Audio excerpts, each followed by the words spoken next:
कालचं लेक्चर तुम्हाला नाही मिळालं कारण ते अपलोड नव्हतं झालं. तर काल जो पॉईंट शिकवला होता तो थोडासा मी आता सांगते. ग्रॅव्हिटेशन टॉपिक चालू केलेला आहे आणि त्याच्यामध्ये केपलर्सचे 2 लॉज घेतलेले होते आणि 3rd लॉ घ्यायचा आहे अजून. तर कालचा जे व्हिडिओ आहे तो आज तुम्हाला येईल.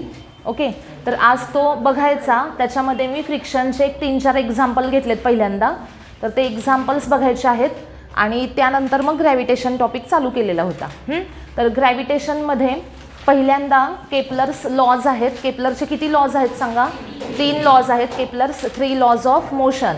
आता हे जे लॉज आहेत, ग्रॅव्हिटेशन हा टॉपिकच तुम्हाला 10th मध्ये झाला होता ना gravitation topic.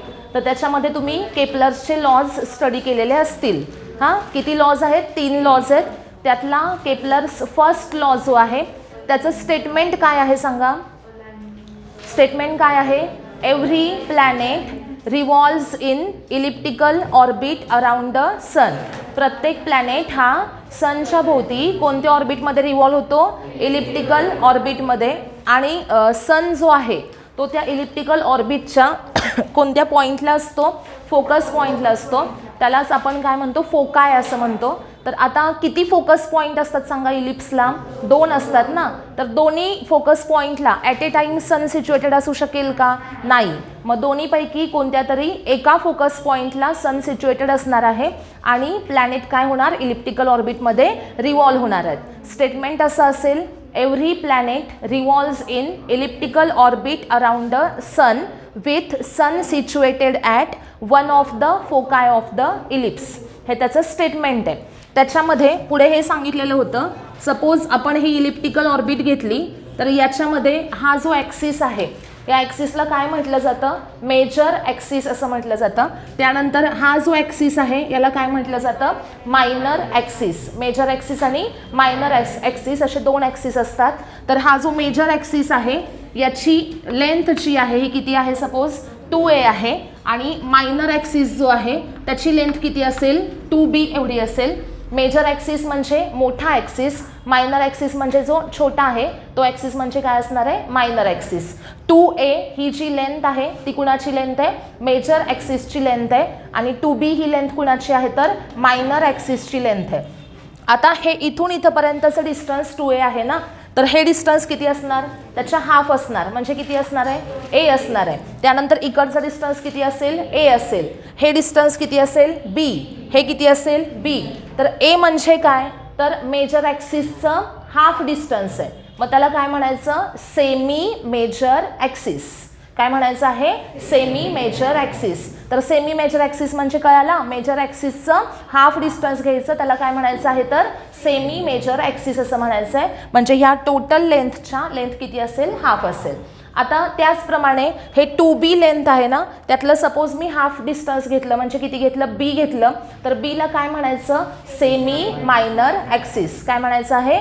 Semi minor axis. Okay. त्यानंतर आता बघा, सपोज इथं सन हे 2 फोकस पॉईंट आपण घेतले, तर इथं किंवा इथं दोन्हीपैकी कोणत्या तरी एका पॉईंटला सन सिच्युएटेड असणार आहे. आता सपोज मी असं अज्युम केलं की सनची लोकेशन इथं आहे, या फोकस पॉईंटला आता सन सिच्युएटेड आहे. तर या फोकस पॉईंटपासून जो क्लोझेस्ट पॉईंट असेल ऑर्बिटमधला सगळ्यात क्लोझेस्ट पॉईंट कोणता असेल? तर हा असेल. या फोकस पॉईंटपासून क्लोझेस्ट डिस्टन्स किती आहे? एवढं आहे. आणि फार्देस्ट डिस्टन्स जे आहे ते एवढं असेल, या पॉईंटला असेल. बरोबर आहे का? म्हणजे या फोकस पॉईंटपासून सगळ्यात जवळचं डिस्टन्स म्हणजे इथला पॉईंट आणि सगळ्यात लांबचं डिस्टन्स म्हणजे इथला पॉईंट आहे. बरोबर. मग आता इथं जो पॉईंट आहे ह्याला आपण P नाव देऊया. इथं जो पॉईंट आहे ह्याला A नाव देऊयात. P पॉईंट काय इंडिकेट करेल?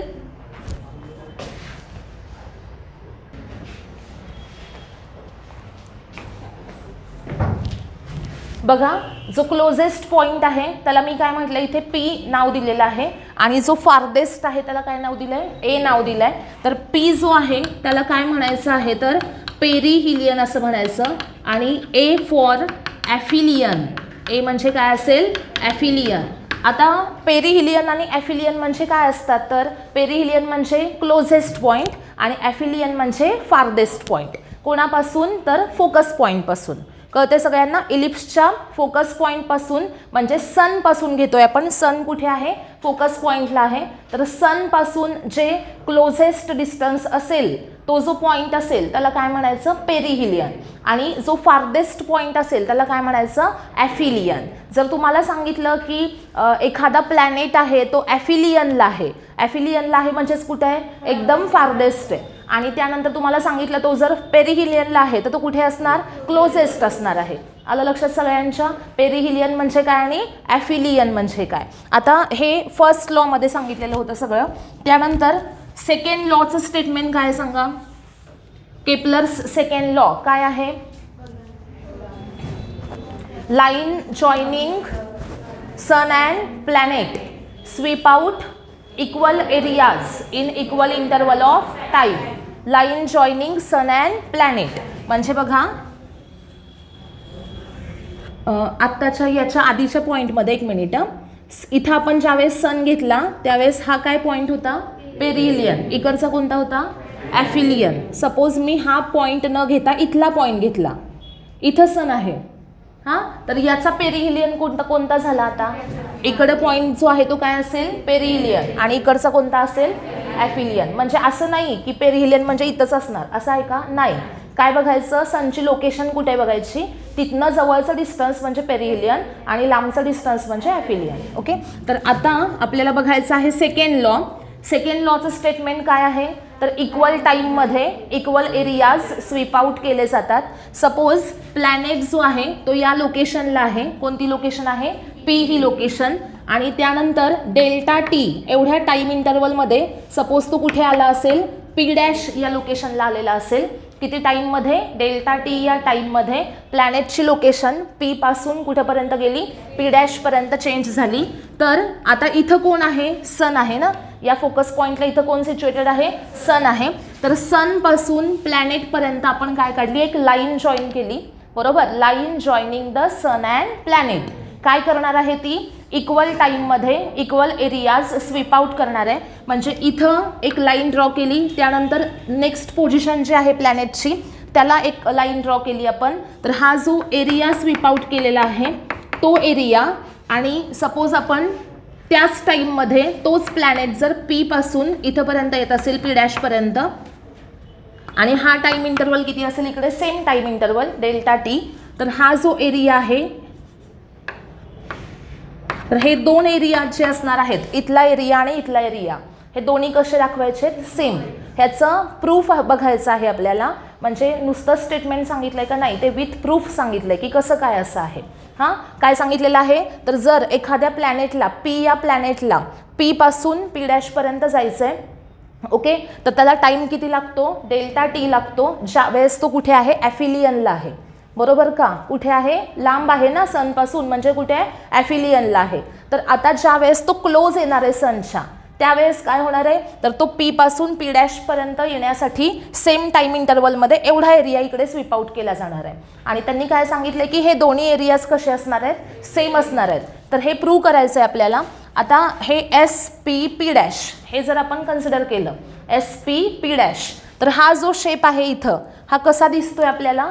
कर्व शेप दिसतोय ना. कसा दिसतोय? कर्व शेप दिसतोय. पण ही इलिप्टिकल ऑर्बिट जी असते ती छोटा इलिप्स आहे का? नाही. ही ऑर्बिट किती मोठी असेल बघा, त्याच्यातनं प्लॅनेट रिव्हॉल्व होत आहेत ना. आता सपोज आपण अर्थ घेतली, तर अर्थचा डायमीटर किती आहे? अर्थची रेडियस किती? 6400 किलोमीटर. ही काय आहे? अर्थची रेडियस आहे. त्याच्या डबल काय झाला? डायमीटर झाला. 6400 किलोमीटर हे डिस्टन्स किती मोठं डिस्टन्स आहे बघा. म्हणजे त्याच्या डबल डिस्टन्स एवढा त्याचा काय झाला? एवढा डायमीटर झाला अर्थचा. आणि एवढी अर्थ त्या ऑर्बिटमधनं फिरणार आहे. बरोबर? आणि असे याच्यापेक्षा अजून मोठे मोठे प्लॅनेट्स आहेत, त्या ऑर्बिटमधनं ते फिरणार आहेत. म्हणजे ती ऑर्बिट जी आहे ती छोटी असेल का? नाही. ऑर्बिट कशी असणार आहे? खूप मोठी असणार आहे. बरोबर? मग त्या ऑर्बिटचा आपण डेल्टा टी या टाईम इंटरवलमधला जर छोटासा कर्व घेतला, तर तो जो कर्व आहे तर तो कसा दिसेल आपल्याला? स्ट्रेट लाईन दिसेल ना. मग ती स्ट्रेट लाईन जर आपण इथे ड्रॉ केली, तर इथे काय आलं सांगा? ट्रँगल तयार झाला, एस पी पी डॅश. काय तयार झाला आहे? ट्रायंगल तयार झालेला आहे. आता याच्यामध्ये हा जो एरिया आहे, area of triangle SP P' हा इथे आपण रिप्रेझेंट केला. आता SP हे जे डिस्टन्स आहे हे म्हणजे काय असणार आहे? आर बार. आर बार म्हणजे काय असणार? Position vector. आर बार काय आहे? पोझिशन वेक्टर आहे. कोणाचा पोझिशन वेक्टर आहे? प्लॅनेटचा. तो काय रिप्रेझेंट करतो? तर प्लॅनेटची पोझिशन रिप्रेझेंट करतो from sun. Okay, R bar म्हणजे काय असेल? Position vector of the planet from sun. Okay, आता आर बार जर इथे मी रिप्रेझेंट केला तर हे जे डिस्टन्स आहे P हे डिस्टन्स म्हणजे काय असेल हे आपल्याला बघायचं आहे. बघा, ज्यावेळेस एखादा पार्टिकल हा सर्क्युलर मोशनमध्ये असतो, कशामध्ये असतो? सर्क्युलर मोशन किंवा कोणतंही रोटेशनल मोशन. ओके, तर त्या केसमध्ये सपोज पार्टिकल इथं आहे आणि या पॉइंटला असणारी पार्टिकलची व्हेलॉसिटी रिप्रेझेंट करायची असेल तर काय केलं जातं? तर इथं या पाथला काय काढली जाते? टँजंट काढली जाते. ती टँजंट काय रिप्रेझेंट करते? त्या पॉइंटला असणारी व्हेलॉसिटी रिप्रेझेंट करते. सपोज पार्टिकल इथं आलेला असेल तर इथं काय काढायची? टँजंट. ही काय रिप्रेझेंट करेल? त्या पॉइंटला असणारी व्हेलॉसिटी. ओके, आता हे सुद्धा मोशन कसलं मोशन आहे? सर्क्युलर नाही, रोटेशनल मोशन आहे. बरोबर, कसलं मोशन आहे? रोटेशनल मोशन आहे. मग इथं सुद्धा जर पार्टिकल म्हणजेच तो प्लॅनेट कुठे आहे? सपोज P या पोझिशनला आहे तर इथं काय केली जाईल? टँजंट काढली जाईल. ती टँजंट काय रिप्रेझेंट करेल? त्या पॉइंटला असणारी त्या प्लॅनेटची व्हेलॉसिटी रिप्रेझेंट करेल. बरोबर, आता जर V बार या व्हेलॉसिटीने हा प्लॅनेट मूव्ह होत असेल आणि किती टाइम इंटरवल लागला याला इथून इथं जाण्यासाठी? Δt एवढा टाइम इंटरवल लागला, टाइम लागला. आणि किती स्पीडनं गेला? V या स्पीडनं गेला, V बार या व्हेलॉसिटीनं गेला. तर त्यानं किती डिस्टन्स ट्रॅव्हल केलं हे कसं फाइंड आउट करायचं? तर व्हेलॉसिटी इंटू काय करायचं? टाइम. बरोबर आहे का? त्यांना ट्रॅव्हल केलेलं डिस्टन्स कसं काढणार आपण? व्हेलॉसिटी इंटू टाइम करणार. म्हणजे हे जे डिस्टन्स आहे P हे कसं काढणार? तर V बार इंटू Δt. कसं काढणार आहे? V bar into Δt. आता हे डिस्टन्स किती आहे? R bar. इथलं डिस्टन्स किती आहे? V बार इंटू Δt आहे. आता या ट्रँगलचा एरिया काढायचा आहे तर एरिया कसा काढला जाईल? Half into base into height. Area कसा काढायचा? Half into base into height. मग एरिया इज इक्वल टू, एरियाला सिम्बॉल मी यूज करते ΔA. तर ΔA इज इक्वल टू असेल हाफ इंटू बेस आहे आर बार आणि इंटू काय आहे? V बार Δt. बरोबर का? एरिया कसा लिहिणार? बेस. बेस किती आहे? R bar. आणि हाईट किती आहे? V बार Δt. मग काय लिहिलं? Half into R bar into V bar into Δt. याच्यामध्ये हा जो Δt आहे तिकडचा तो इकडे आणला तर काय होईल? तो डिव्हाइड होईल. इज इक्वल टू काय येईल? Half into R bar into V bar असं आपल्याला मिळालं.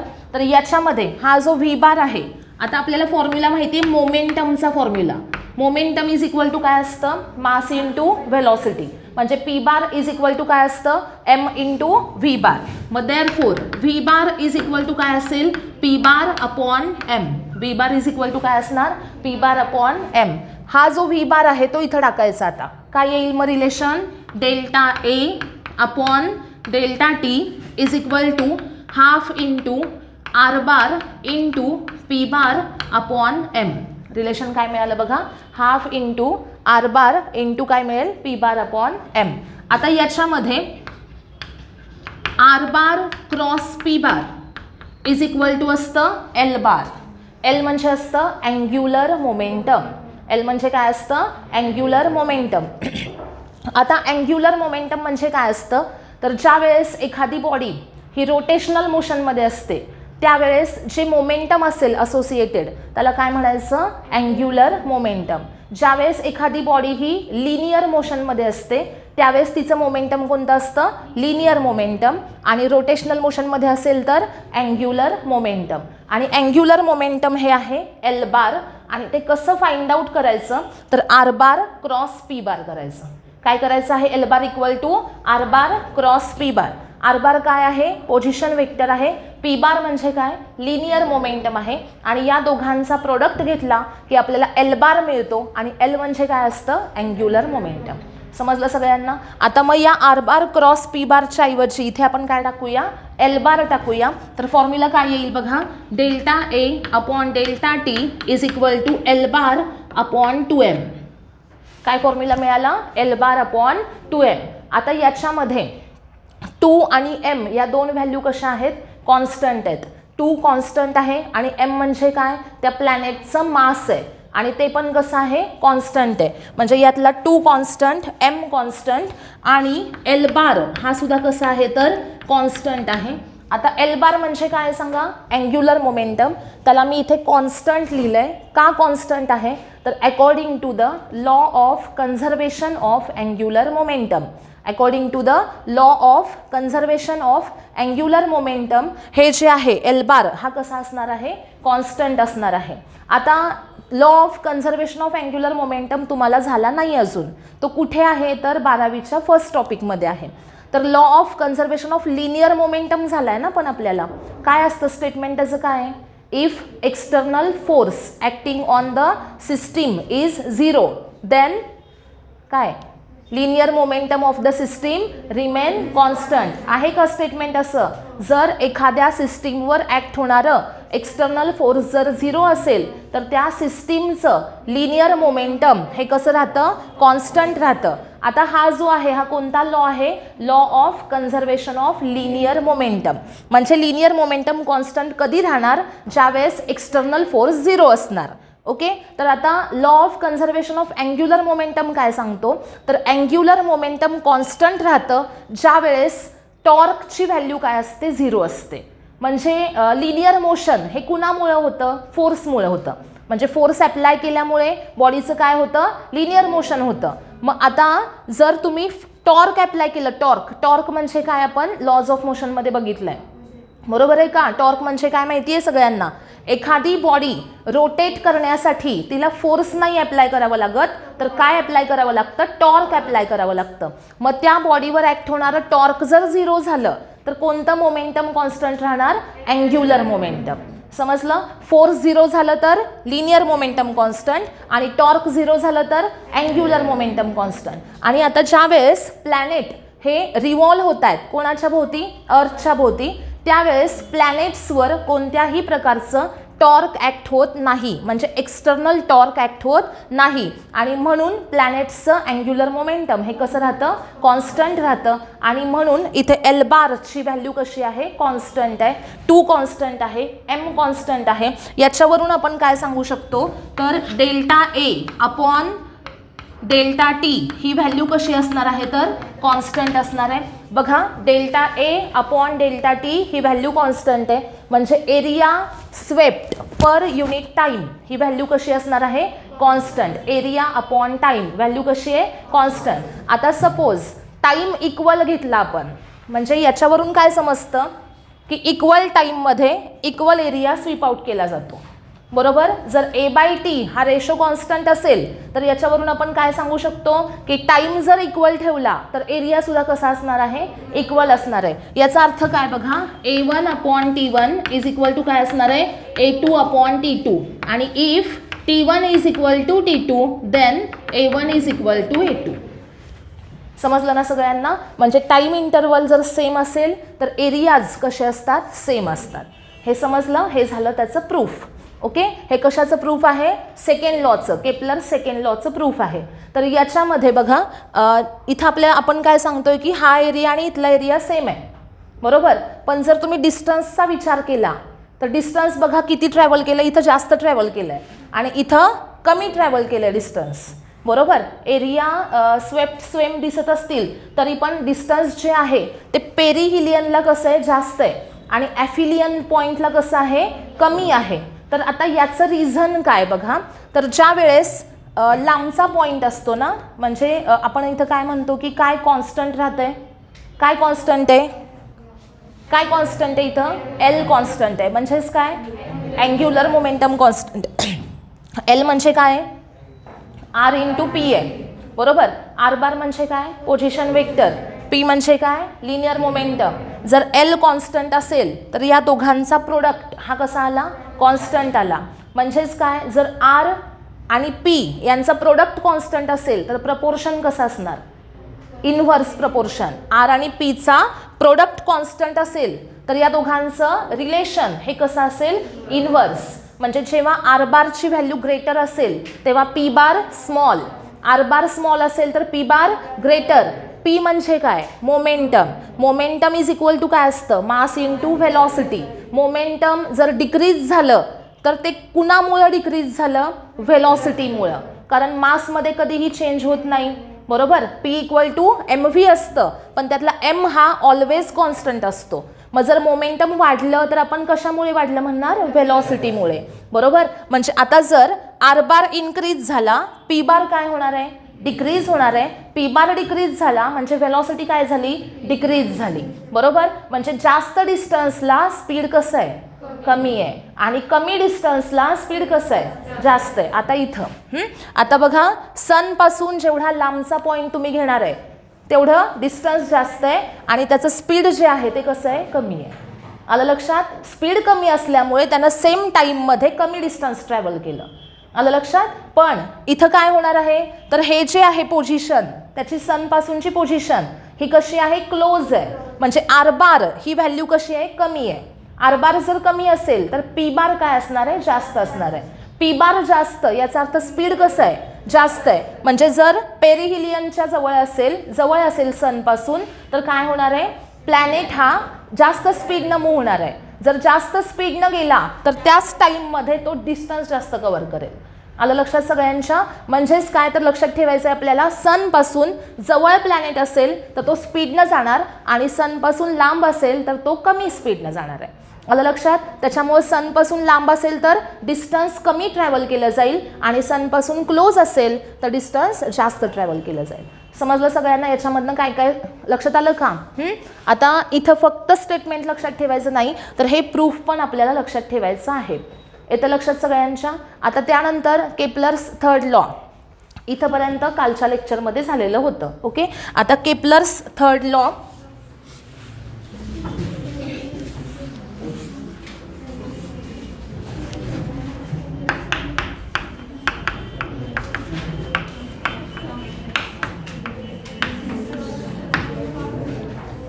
केपलर्स थर्ड लॉ जो आहे त्याचं स्टेटमेंट माहिती आहे ना तुम्हाला? असं आहे ना रिलेशन, काय? T square proportional to R cube. Square नाही, काय असतं? आर क्यूब असतं. आता इथं टी म्हणजे काय? Time period. कोणता टाइम पिरियड? प्लॅनेटला इलिप्टिकल ऑर्बिटमध्ये एक रिव्हॉल्युशन कंप्लीट करण्यासाठी लागणारा टाइम म्हणजे काय असेल? Capital T. आणि हे जे आर इथं मी घेतलंय ते म्हणजे काय? बोला तुम्ही, स्टेटमेंट काय लिहायचं ते सांगा मला. Square of time period of revolution of planet around the sun in elliptical orbit is directly proportional to cube of radius of cube of बोला की cube of distance between sun and planet. हां, हे चुकीचं statement आहे. आता ते 10th मध्ये चुकीचं दिलेलं आहे, त्यात तुमचा दोष नाही. 10th मध्ये देतानाच टेक्स्टबुकमध्येच ते स्टेटमेंट चुकीचं दिलं आहे. बघा इथं टी स्क्वेअर प्रपोर्शनल टू ते पुढचा जो क्यूब आहे ना ते डिस्टन्स कोणतं असतं? तर सेमी मेजर ॲक्सिस. कोणता डिस्टन्स घ्यायचा असतं? Semi major axis. म्हणजे इथे आपण काय घेणार? A. T square proportional to. मग अशी मी सांगितलंय सेमी मेजर ॲक्सिस म्हणजे काय असतो. हां, 2a हे मेजर ॲक्सिसचं डिस्टन्स आहे तर सेमी मेजर ॲक्सिस किती असणार? ए असणार. मग टी स्क्वेअर प्रपोर्शनल टू काय येणार? ए क्यूब. आणि स्टेटमेंट काय येणार इथे? Square of time period of revolution of planet around the sun in elliptical orbit is directly proportional to cube of semi major axis of the elliptical orbit. समजलं? म्हणजे हा cube जो घेतो आपण ते सन आणि प्लॅनेट मधल्या डिस्टन्सचा क्यूब नाही आहे. तो कशाचा क्यूब आहे? तर सेमी मेजर ॲक्सिसचा क्यूब आहे. मग सेमी मेजर ॲक्सिस म्हणजे कोणता घ्यायचा? तर मेजर ॲक्सिसचं हाफ डिस्टन्स घ्यायचं. समजलं सगळ्यांना स्टेटमेंट कसं असणार आहे ह्याचं? कळालंय का? सांगा statement. Square of time period of revolution of planet around the sun in elliptical orbit is directly proportional to cube of semi major axis of the elliptical orbit.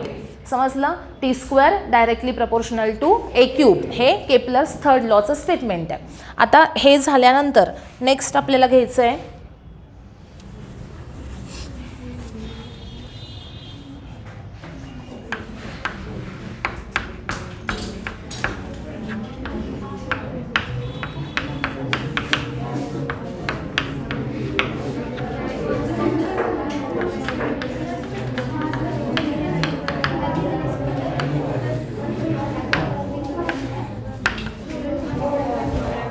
Next point, universal gravitational constant. हा point आहे.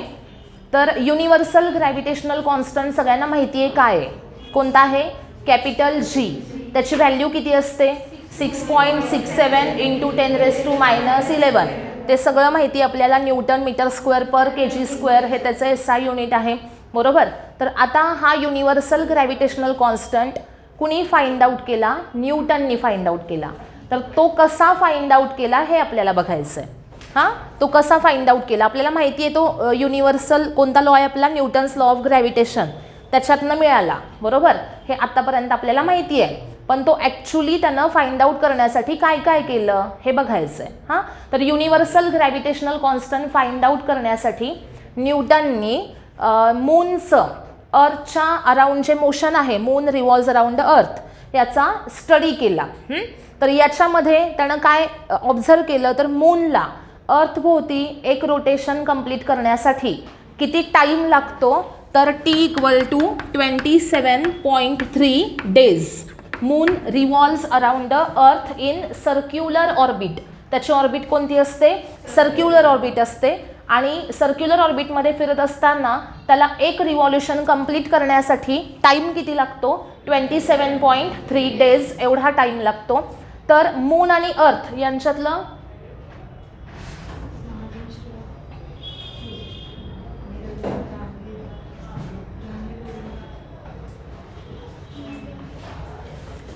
Moon आणि अर्थ यांच्यामध्ये जे distance असेल, moon आणि अर्थ यांच्यामधलं distance, हे डिस्टन्स जे असतं त्याला आपण R असं म्हणूया. आणि हे डिस्टन्स किती असतं? तर 3.85 इंटू 10⁵ किलोमीटर. किती व्हॅल्यू आहे? 3.85 इंटू 10⁵ किलोमीटर. हे काय आहे सांगितलं मी आत्ता? रेडियस आहे? काय आहे? डिस्टन्स आहे. कोणामधला डिस्टन्स आहे? सन म्हटलं का मी? नाही. काय आहे? मून. मून आणि अर्थ. बघा इथं कोण आहे? मध्ये मध्ये कोण आहे? सन. अर्थ. अर्थच्या भोवती मी ऑर्बिट काढली. इथं कोण फिरतोय? हां. आणि आता यांच्यातलं डिस्टन्स म्हणजे हे डिस्टन्स, बरोबर. आणि हे डिस्टन्स म्हणजे काय आहे? R. आणि R = किती आहे? 3.85 इंटू 10⁵ किलोमीटर. आता हे डिस्टन्स म्हणजे काय आहे? तर मून ज्या ऑर्बिटमध्ये फिरतोय त्या ऑर्बिटची रेडियस. कुणाची रेडियस आहे? ऑर्बिटची रेडियस आहे. ओके. तर आता इथे न्यूटननी काय काय सांगितलं? तर मून हा अर्थच्या भोवती कसा फिरणार आहे? सर्क्युलर ऑर्बिटमध्ये. त्याला एक रिव्हॉल्युशन कंप्लीट करण्यासाठी जो टाईम लागतो तो कॅपिटल T टाईम पिरियड आहे. त्याची व्हॅल्यू किती आहे? 27.3 डेज. त्यानंतर R म्हणजे काय घेतलं आहे आपण?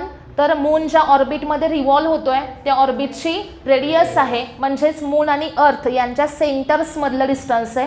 ते किती आहे? 3.85 इंटू 10⁵ किलोमीटर. ओके. इथपर्यंत कळालं. आता त्यानंतर आता यांचं मोशन हे कसलं मोशन आहे? सर्क्युलर मोशन आहे.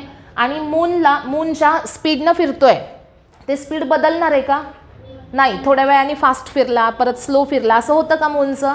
नाही. एका कॉन्स्टंट स्पीडनं तो त्या अर्थभोवती काय होणार आहे? रिव्हॉल्व होणार आहे, बरोबर. कारण टाईम पिरियड कॉन्स्टंट आहे. याच्यावरून आपण काय सांगू शकतो की टीचा फॉर्म्युला हा 2π/ω असतो, बरोबर. टी इक्वल टू काय असतं 2π/ω. तर टी जर कॉन्स्टंट असणार तर कोण कॉन्स्टंट असेल, ओमेगा कॉन्स्टंट असेल. आणि ओमेगा कॉन्स्टंट म्हणजेच अँग्युलर स्पीडची व्हॅल्यू कशी असणार आहे, कॉन्स्टंट असणार आहे. म्हणजे मून अर्थच्या भोवती सर्क्युलर ऑर्बिटमध्ये कॉन्स्टंट स्पीडनं रिव्हॉल्व होतो. म्हणजे हे जे मोशन आहे हे युनिफॉर्म मोशन आहे आणि सर्कलवरचं मोशन आहे म्हणून ते युनिफॉर्म सर्क्युलर मोशन आहे.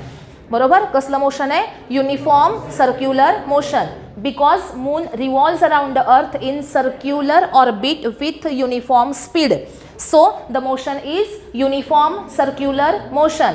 Short form काय त्याचा, UCM. कळालं. म्हणजे इथे मून कशामध्ये आहे, UCM मध्ये आहे. आता ज्या वेळेस एखादा ऑब्जेक्ट हा सर्कलमध्ये रिव्हॉल्व होत असतो तर त्यावेळेस त्याच्याकडे कोणतं ॲक्सेलरेशन असतं, सेंट्रिपिटल ॲक्सेलरेशन. त्याच्यावर कोणतं फोर्स ॲक्ट होत असतं, सेंट्रिपिटल फोर्स. तुम्हाला माहिती आहे ना, ऑब्जेक्ट हा रोटेशनल मोशनमध्ये असेल किंवा सर्क्युलर मोशनमध्ये असेल त्याच्यावर कोणतं फोर्स ॲक्ट होतं, सेंट्रिपिटल फोर्स ॲक्ट होतं. आता हे जे सेंट्रिपिटल फोर्स आहे बघा, F इक्वल टू काय असणार आहे आपण म्हणूया FCP. FCP म्हणजे काय, सेंट्रिपिटल फोर्स. F म्हणजे काय, force. Force is equal to कोणता फोर्स आहे, सेंट्रिपिटल फोर्स आहे. आता फोर्सचा फॉर्म्युला काय असतो, मास इंटू ॲक्सेलरेशन. आणि सेंट्रिपिटल फोर्सचा फॉर्म्युला mr².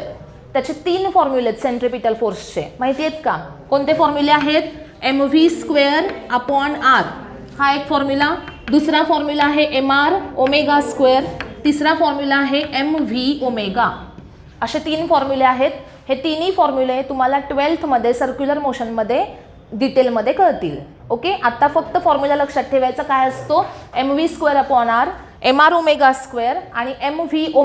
हे तिन्ही पण कुणाचे फॉर्म्युले आहेत, सेंट्रिपिटल फोर्सचे फॉर्म्युले आहेत. आता इथं सर्क्युलर मोशन आहे आणि त्याच्यामुळं आपण इथे काय घेतोय, फॉर्म्युला सेंट्रिपिटल फोर्सचा mrω². मी इथं v ही व्हॅल्यू घेतलेली नाही आहे, म्हणजे पहिला फॉर्म्युला यूज नाही केला. का नाही केला, कारण मला टी माहिती आहे आणि टी इक्वल टू काय असतो 2π/ω. टी इक्वल टू काय असतो 2π/ω असतो. आणि म्हणून आपल्याला जर टी माहिती आहे तर आपण ओमेगा काढू शकतो आणि म्हणून इथं ओमेगा यूज केला आहे. समजलं. म्हणजे इथे फॉर्म्युला यूज केला आहे mrω² is equal to ma.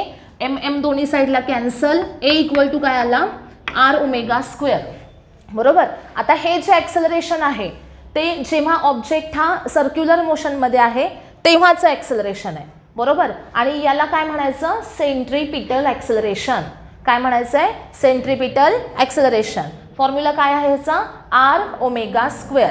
आता याच्यामध्ये r इंटू ओमेगा म्हणजे मी आता काय सांगितलं 2π/t आणि याचा पुढे काय येणार स्क्वेअर.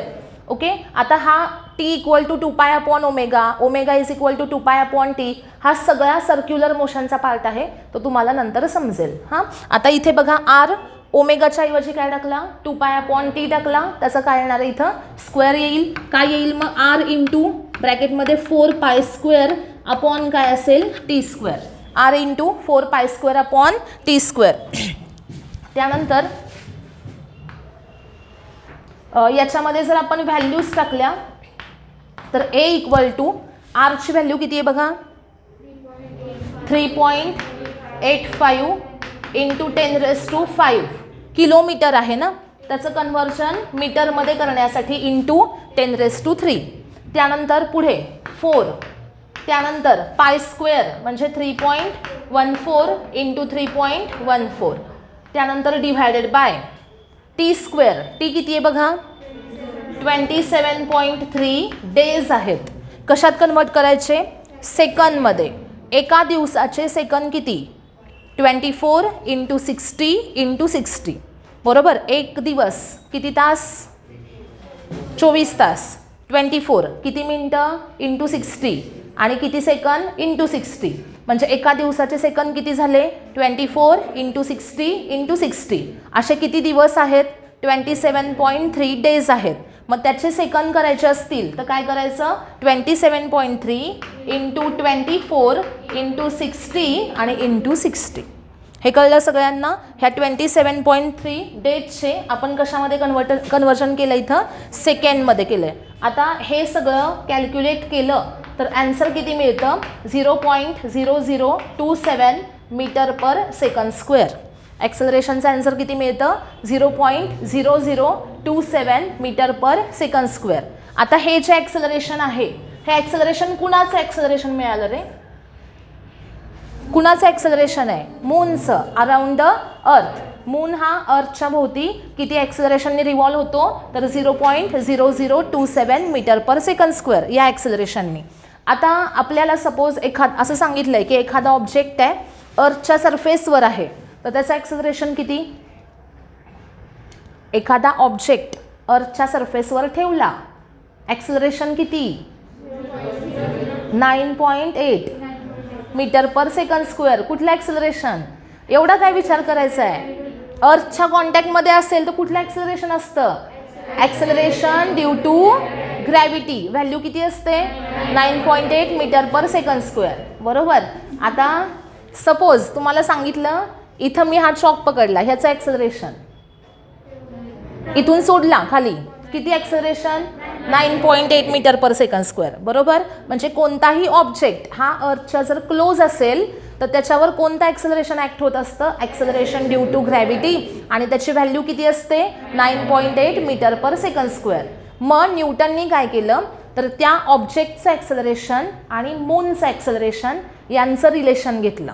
ओके. मूनचं ॲक्सेलरेशन आणि ऑब्जेक्टचं ॲक्सेलरेशन. तर आता हे जे ॲक्सेलरेशन हे कुणाचं आहे?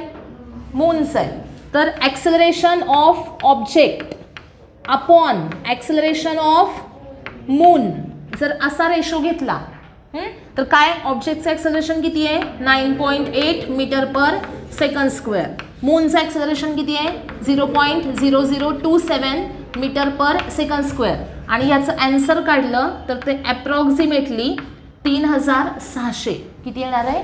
3600 असं येणार आहे. हा रेशो मध्ये मी ॲप्रॉक्सिमेट टाकलं आहे. हां, फाइंड आउट करा. ॲक्युरेट येईल असं नाही. ॲप्रॉक्सिमेट किती येणार आहे ते 3600 एवढा त्याचा रेशो आहे. त्याला पुढं युनिट लिहिलं आहे का मी? नाही, कारण युनिट काय झालं? कॅन्सल झालं. ओके. आता सपोज डिस्टन्स ऑफ मून आणि डिस्टन्स ऑफ ऑब्जेक्ट हा रेशो घेतला. आर मून म्हणजे काय? मूनचं अर्थपासूनचं डिस्टन्स. आर ऑब्जेक्ट म्हणजे काय? ऑब्जेक्टचं अर्थपासूनचं म्हणजे कुठनं मोजायचं असतं? अर्थच्या सेंटरपासूनचं. आता मूनचं डिस्टन्स सुद्धा मी कुठनं काउंट केलेलं आहे तर सेंटरपासून, अर्थच्या सेंटरपासून. आता तुम्हाला असं सांगितलं की एखादा ऑब्जेक्ट हा अर्थच्या सरफेसवर आहे तर त्याचं अर्थच्या सेंटरपासूनचं डिस्टन्स म्हणजे काय असणार? अर्थची रेडियस असणार. बरोबर. काय असणार आहे? अर्थची रेडियस. अर्थची रेडियस किती असते? आत्ता सांगितली मी. किती होती सांगा? 6400 किलोमीटर एवढी होती ना व्हॅल्यू. तर ती व्हॅल्यू जी आहे ती आपण कॅल्क्युलेशनमध्ये 6400 घेतो कारण ते इझी व्हावं म्हणून. पण ती ॲक्च्युली व्हॅल्यू किती असते? 6378 किलोमीटर. 6378 किलोमीटर. ओके. पण हे जर असली व्हॅल्यू टाकली कॅल्क्युलेशनमध्ये तर ते खूप किचकट होणार म्हणून ती व्हॅल्यू काय घ्यायची असते? 6400. ओके. ॲक्च्युली व्हॅल्यू किती आहे? 6378 किलोमीटर. त्यानंतर आर मून दिलं आहे आपल्याला. आर मून किती आहे? 3.85 इंटू 10⁵. 3.85 इंटू 10⁵. आता बघा आर मून किती आहे? 3.85 into 10⁵ divided by R object किती आहे? 6378 आहे. या दोघांचा रेशो काढला तर तो ॲप्रॉक्सिमेटली किती येतो? किती येतोय बघा? 60 येतो. किती येतो? ॲप्रॉक्सिमेटली 60 येतो. याच्यावरून काय समजतंय? ॲक्सेलरेशन आणि डिस्टन्स यांचं रिलेशन काय? डिस्टन्सचा ह्या रेशोचा स्क्वेअर केला की हा रेशो मिळणार आहे. बरोबर. या 60चा स्क्वेअरवर आहे ना. बरोबर. म्हणजे या रेशोचा स्क्वेअर झाला इथे असा की आपल्याला हे आन्सर मिळणार आहे. बरोबर. पण इथं ऑब्जेक्ट आहे, इथं काय? मून आहे. म्हणजे प्रपोर्शन कसं असणार आहे? इनवर्स. म्हणजे ॲक्सेलरेशनचं प्रपोर्शन याच्या स्क्वेअरला कसं आहे? इनवर्स आहे. म्हणजे acceleration is inversely proportional to R square. म्हणजेच काय? Distance square. समजलं? इथंपर्यंत कळालं का सगळ्यांना? याच्यावरून बघा हे रिलेशन आणि हे रिलेशन या दोघांच्या वरून आपण काय सांगू शकतो की ए इन्व्हर्सली प्रपोर्शनल टू काय आहे, आर स्क्वेअर आहे. कसं काय, तर ए ऑब्जेक्ट अपॉन काय घेतलं, A moon is equal to काय असणार आहे, R moon upon R object आणि याचं काय असणार आहे, square. Therefore A inversely proportional to काय असेल, आर स्क्वेअर. हे समजलं सगळ्यांना. आता जर A inversely proportional to R square असेल तर सपोज मी एफ घेतलं, एफ फोर्स, तर फोर्स इज इक्वल टू काय असतं, मास इंटू ॲक्सिलरेशन. बरोबर. आता मास कुणाचं घ्यायचं, तर ज्याच्यावर फोर्स अप्लाय केलेला आहे त्याचं मास. सपोज तुम्हाला असं सांगितलं की अर्थनी एखाद्या ऑब्जेक्टवर किती फोर्स अप्लाय केलं हे काढायचं आहे. अर्थचं मास किती असेल, कॅपिटल एम. ऑब्जेक्टचं मास किती असेल, स्मॉल एम. नीट लक्षात ठेवा, अर्थचं मास काय सांगितलं मी, कॅपिटल एम. ऑब्जेक्टचं मास काय सांगितलं, स्मॉल एम. आणि विचारलेलं आहे force exerted on the object by the earth. कुणावर एक्झर्ट झालं, ऑब्जेक्टवर. कुणी एक्झर्ट केलं, अर्थनी. ओके. तर आता फाइंड आउट करायचं आहे फोर्स ऑन ऑब्जेक्ट आणि बाय काय आहे, अर्थ आहे. कोणावर एक्झर्ट झालंय, ऑब्जेक्टवर. कुणी एक्झर्ट केलंय, अर्थनी. तर हे जे फोर्स आहे हे प्रपोर्शनल टू काय असेल, मास इंटू ॲक्सेलरेशन. ह्याचा फॉर्म्युला काय असतो फोर्सचा, मास इंटू ॲक्सेलरेशन असतो. पण आता इथे कोणावर एक्झर्ट झालंय बघायचं, ऑब्जेक्टवर. म्हणजे मास कुणाचं घ्यायचं, ऑब्जेक्टचं. आणि डिव्हायडेड बाय काय असेल, आर स्क्वेअर. म्हणजे एफ प्रपोर्शनल टू काय येणार, एम अपॉन आर स्क्वेअर. त्यानंतर similarly force on earth by object. बघा, ऑब्जेक्टनं कोणावर फोर्स एक्झर्ट केलं, अर्थवर फोर्स एक्झर्ट केलं. कोणावर एक्झर्ट झालं, अर्थवर. मास कोणाचं घ्यायचं, अर्थचं. तर एफ प्रपोर्शनल टू काय असणार, capital M upon R square. लक्षात ठेवायचं इथे काय, तर ज्याच्यावर फोर्स एक्झर्ट झालं त्याचं मास इथे लिहायचं आहे आपल्याला. ओके. तर F proportional to small M upon R square काय इंडिकेट करत आहे, तर फोर्स एक्झर्टेड ऑन ऑब्जेक्ट. हे काय इंडिकेट करेल, फोर्स एक्झर्टेड ऑन अर्थ. इथंपर्यंत काय आलं. आता आपल्याला Newton's third law of motion माहिती आहे. Newton's third law of motion काय आहे सांगा, for every action there is equal and opposite reaction. Equal and opposite. बरोबर. म्हणजे ज्यावेळेस ऑब्जेक्ट फोर्स अर्थवर एक्झर्ट करतो त्यावेळेस अर्थ ऑब्जेक्टवर सिमिलर फोर्स एक्झर्ट करते. म्हणजे दोघांनी एकमेकांच्यावर एक्झर्ट केलेलं फोर्स जे आहे ते कसं असतं, सेम असतं, इक्वल असतं. बरोबर. जर याचा यूज केला आणि हे दोन इक्वेशन्स जे आहेत याचा यूज केला तर काय येईल, तर एफ प्रपोर्शनल टू काय येईल, एम एम अपॉन काय येणार, आर स्क्वेअर. या दोन इक्वेशन्सचा यूज केला. फोर्स कसा आहे, इक्वल अपोजिट आहे. आणि मग आपण काय सांगू शकतो, एफ प्रपोर्शनल टू काय असेल, capital M into small M upon R square. म्हणजे कॅपिटल एमला सुद्धा डायरेक्टली प्रपोर्शनल आहे, स्मॉल एमला सुद्धा डायरेक्टली प्रपोर्शनल आहे आणि आर स्क्वेअरला कसं आहे, इन्व्हर्सली प्रपोर्शनल आहे. ओके. मग एफ इक्वल टू, आता इक्वल टू आलं, काय येणार पुढे, कॅपिटल जी आणि पुढे येईल capital M small M upon R square. आणि मग इथला जी म्हणजे काय, युनिव्हर्सल ग्रॅव्हिटेशनल कॉन्स्टंट. समजलं सगळ्यांना सांगितलेलं. जी म्हणजे काय असणार आहे, युनिव्हर्सल ग्रॅव्हिटेशनल कॉन्स्टंट. त्याची व्हॅल्यू 6.67. जीची व्हॅल्यू आहे 6.67 इंटू 10⁻⁻11. पुढे काय असेल, Newton metre square per KG square. जीचे डायमेन्शन्स काय असतील सांगा, डायमेन्शन्स. त्याचं युनिट आहे ना, युनिट, त्याच्यावरनं डायमेन्शन काढायचं. कसं काढायचं, m² पर kg स्क्वेअर असं आहे ना. न्यूटनचं डायमेन्शन सांगा, L1 m1 t-2. मीटर स्क्वेअरचं L2, kg स्क्वेअरचं m2. पुढं L⁻² किती आला बघा, 2 + 1 3. m⁻² हा 1 - 2 -1 t-2. L3 m-1 t-2. These are the dimensions of G. समजलं सगळ्यांना. आता ह्याचं युनिट कशावरनं आलं, जीचं, newton metre square per KG square ह्या फॉर्म्युल्यावरनं. हां, जीचा फॉर्म्युला काय असणार, FR² अपॉन एम स्क्वेअर म्हणजे एम इंटू एम असं येणार ना. म्हणजे एफचं unit newton into R square म्हणजे किती आला मीटर स्क्वेअर आणि अपॉन एम इंटू एम म्हणजे के जी इंटू के जी म्हणजे के जी स्क्वेअर. समजलं इथपर्यंत सगळ्यांना. अशा प्रकारे न्यूटननी युनिव्हर्सल ग्रॅव्हिटेशनल कॉन्स्टंट सांगण्यासाठी एवढी थेरी जी आहे ती सांगितलेली आहे. म्हणजे त्यानं मूनचं ॲक्सलरेशन आणि एखादा ऑब्जेक्ट जर अर्थच्या सरफेसवर असेल त्याचं ॲक्सलरेशन या दोघांचा पण स्टडी केला आणि याच्यावरून त्यानं जीचं रिलेशन सांगितलेलं आहे. समजले सगळ्यांना युनिव्हर्सल ग्रॅव्हिटेशनल कॉन्स्टंट हा कन्सेप्ट. त्यानंतर याच्यावरून त्यानं स्टेटमेंट काय सांगितलं. युनिव्हर्सल लॉ ऑफ ग्रॅव्हिटेशन काय आहे सांगा मला. Newton's law of gravitation statement every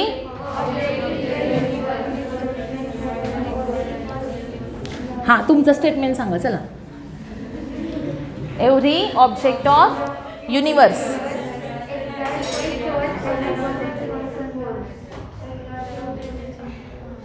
बोला की.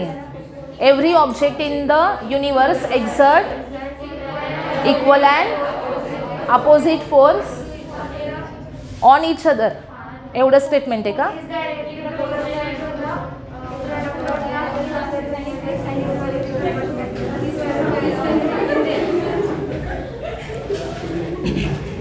बघा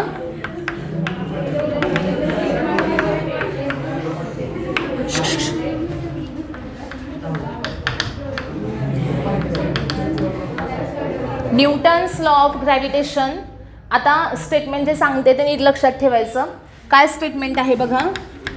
every particle of matter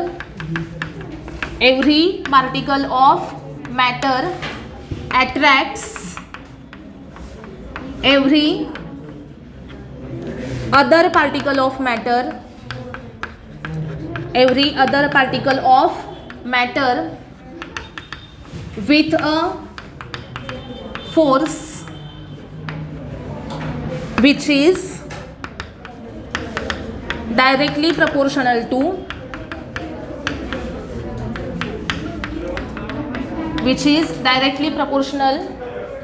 to product of their masses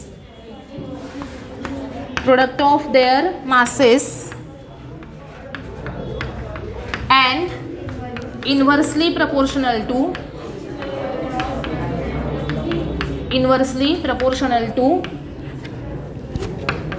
square of the distance between them. बघा स्टेटमेंटमध्ये थोडा चेंज काय आहे तर मॅटरचा प्रत्येक पार्टिकल हा दुसऱ्या पार्टिकलला स्वतःकडे काय करतो अट्रॅक्ट करतो आणि तो किती फोर्सनी करतो तर ते फोर्स जे आहे ते त्या दोन मासेसला कसं आहे प्रोडक्टला डायरेक्टली प्रपोर्शनल आणि त्यांच्यामधल्या डिस्टन्सच्या स्क्वेअरला कसं आहे इन्व्हर्सली प्रपोर्शनल. ओके. आता इथं तुम्ही जे स्टेटमेंट सांगितलं ते स्टेटमेंट काही चुकीचं नाही आहे. फक्त जे लिहिण्याची पद्धत आहे ती डिफरंट आहे. आत्ता हे लक्षात ठेवायचं आहे.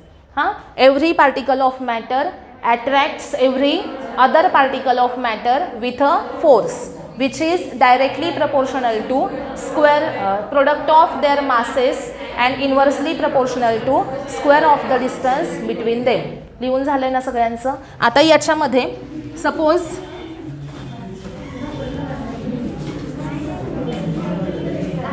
बोल न करे. सपोज तुम्हाला सांगितलं आहे की दोन पार्टिकल्स आहेत त्यांचे मासेस काय आहेत M1 आणि M2. स्टेटमेंट जे आहे त्याच्यानुसार दोन पार्टिकल्स घेतले आपण M1 आणि M2 मासेस आहेत त्यांचे. तर ते जे मासेस आहेत ते पॉइंट मासेस घेतलेले आहेत आणि त्यांच्या सेंटर्समधलं डिस्टन्स जे असेल ते म्हणजे किती असेल R. लक्षात ठेवायचं कधीही दोघांच्यातलं डिस्टन्स घेताना ते कशातलं घ्यायचं असतं त्यांच्या सेंटरमधलं डिस्टन्स घ्यायचं असतं आणि त्या डिस्टन्स काय असेल R असेल. तर M1 हा जो मास आहे तो कोणाला स्वतःकडे अट्रॅक्ट करेल M2ला. M2 M1ला स्वतःकडे अट्रॅक्ट करेल म्हणजे M1 M2वर फोर्स एक्झर्ट करेल आणि M2 M1वर फोर्स एक्झर्ट करेल. हे जे फोर्स आहे हे कसं असणार आहे सेम फोर्स असणार आहे फक्त डायरेक्शन कशी असणार आहे अपोजिट. आणि हे फोर्स F प्रपोर्शनल टू काय असेल त्यांचा प्रोडक्ट म्हणजे M1 M2 upon डिस्टन्सचा square R². आणि मग F इक्वल टू फॉर्म्युला काय येतो G M1 M2 upon R². Fचा formula काय असणार G M1 M2 upon R². समजले सगळ्यांना. आता याचं व्हेक्टर फॉर्ममध्ये म्हणजे हे जे ग्रॅव्हिटेशनल फोर्स आहे हे व्हेक्टर फॉर्ममध्ये कसं असतं ते उद्याच्या लेक्चरला होईल.